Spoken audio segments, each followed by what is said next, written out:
I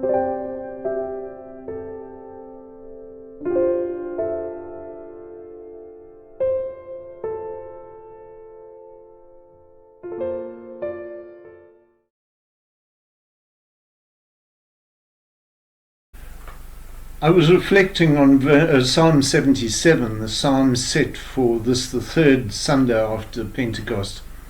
And I thought that it speaks so boldly to us, and especially at a time when we might not be experiencing God's presence with us as we'd like it to be.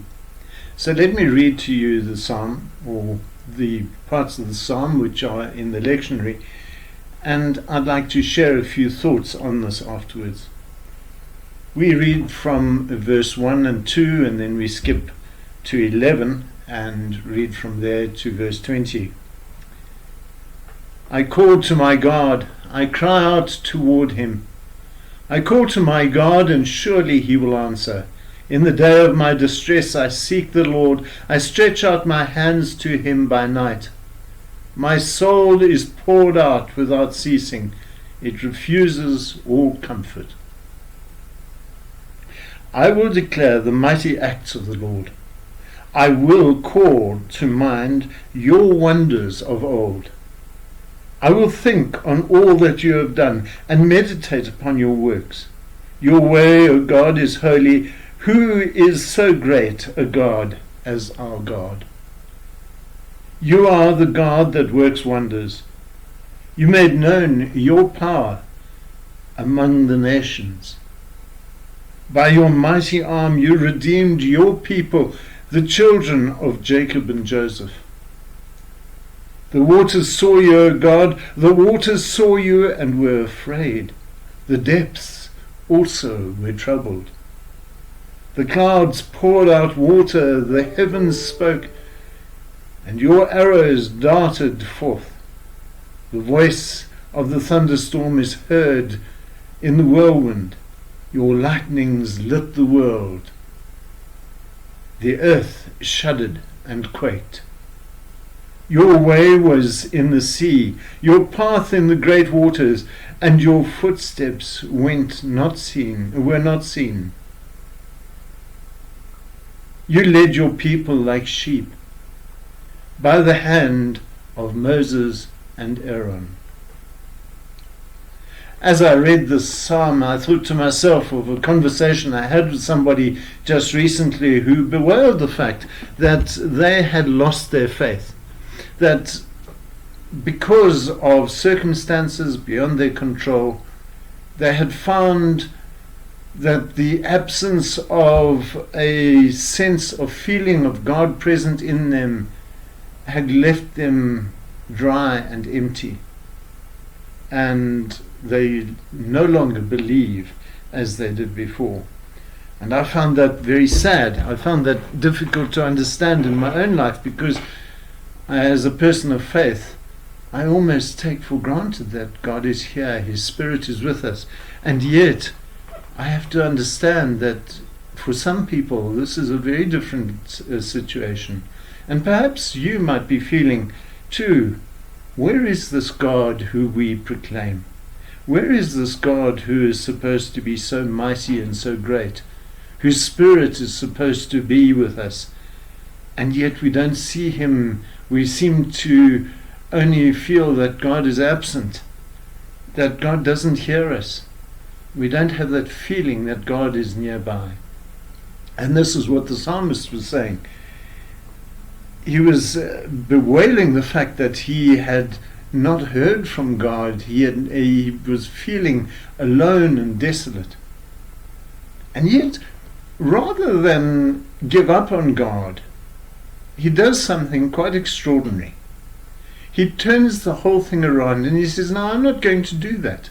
I'm going to remember what God has done of old. We worship a God of history. We worship a God that has given us an understanding of how he revealed himself through the patriarchs and the prophets, and then right up through our Lord Jesus Christ and the early church. These are things which the psalmist is talking about looking back and saying how incredible God's actions were. Look what God did in this world. And then he goes on and he says some more things, and I'd like to share a couple of these with you. The first, there are 4 points here. The first is holiness. He talks of God's holiness. Holiness means to be set apart, and God is set apart from his creation. He's not something within his creation. We believe in a God who is the greatest being, the God who is greater than anything else. And he says, this is it. There's nothing to compare with God. And perhaps we need to always keep in mind the fact that God is holy. God is set apart. God is totally over everything. He then speaks about redemption, that we are redeemed. Never let us remember what God did through his Son Jesus Christ in giving us life, through his death and his resurrection. When we understand that not just merely as a story, but as an historical event that took place, so that you and I might receive the benefit of his salvation, of his forgiveness, of his redemption. How incredible and awesome is that? He moves on and he says that nothing can be more fearful, nothing can be greater than God. And he speaks of the natural wonders. He speaks of the sea and the depths of the waters retreating because of God, the depths being troubled by him.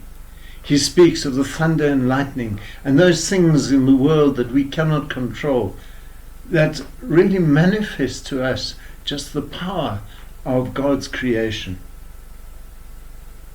It might not be God per se, but it is certainly God's creation. And then finally, he speaks to us about God guiding us like sheep. He is our shepherd, and he leads us by the hand. And that hand is the church. And I would like to encourage all of you who may be feeling doubt, who may be feeling some form of despair at maybe the absence of God, that we should never stop meeting together as a family of God. That our time of worship is important for strengthening us and for building us up. So don't despair. Don't leave going to church, but rather come and share in the fellowship and the worship. It's when we do these things, it's when we remind ourselves of what God is, that we experience him and we strengthen our faith. It sometimes can be terribly tough, I know that. But God is here. His Spirit is with us. We need to accept him. God bless you all. Bye-bye.